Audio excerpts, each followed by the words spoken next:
गर दिल में आहे प्यार नी छुपावे बोल देवे यार।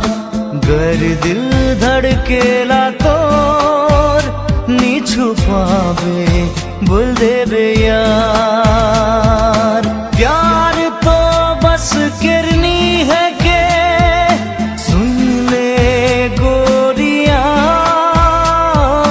प्यार तो बस किरनी है के सुन ले गोरिया।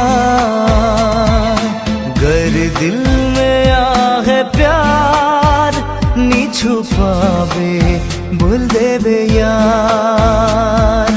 गर दिल धड़केला तो नी छुपावे बोल देवे यार।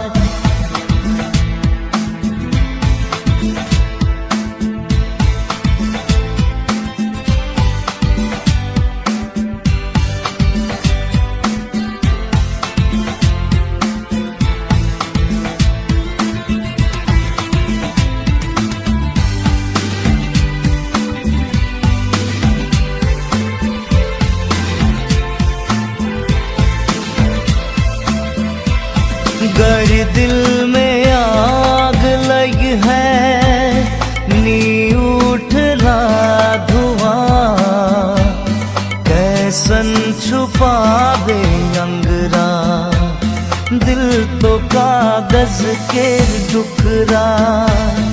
गर दिल में आग लगी है नी उठला धुआं।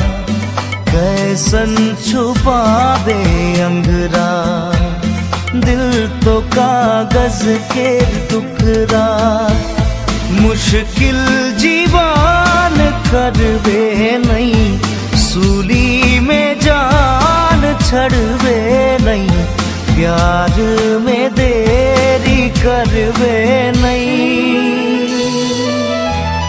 बोल देवे यार। बोल देवे यार। गर दिल में आहे प्यार नी छुपावे बोल देवे यार।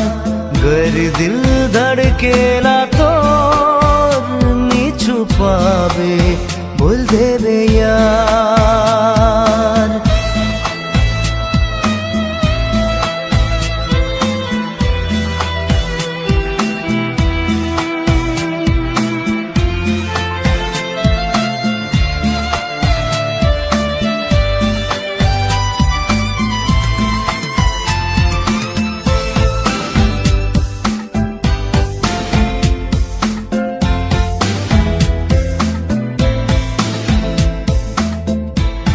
चोट गर दिल में लागल दर्द बढ़िए जायल। कोनो दवाई न दुआ कोनो टाई काम नहीं आसल। चोट गर दिल में लागल दर्द बढ़िए जायल। कोनो दवाई न दुआ कोनो टाई काम नहीं आसल। जवानी पल दुई पल केर साथ प्यार समताइले दिल के राज। प्यार में देरी करबे नाई बोल देवे यार। बोल देवे यार। गर दिल में आहे प्यार नी छुपावे बोल देवे यार। गर दिल धड़केला तोर नी छुपावे बोल देवे यार। प्यार तो बस किरनी है के सुन ले गोरिया।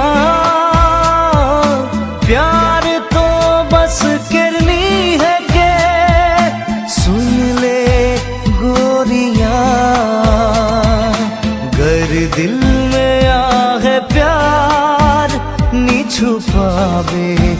gönül